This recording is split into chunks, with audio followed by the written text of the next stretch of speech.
சொன்னாரு லேத்து கொடுத்து சொன்னாரு எதா பிரிக்கிறது தான்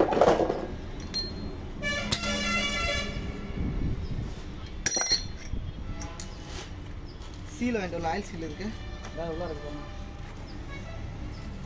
அந்த பாக்ஸ்ல நண்பா இப்போ என்ன டாபிக் பார்க்க போகிறோன்னா லாரியோட கிரவுண்ட் எப்படி கழுட்டுறது அப்படின்னு பார்க்க போகிறோம் நண்பா.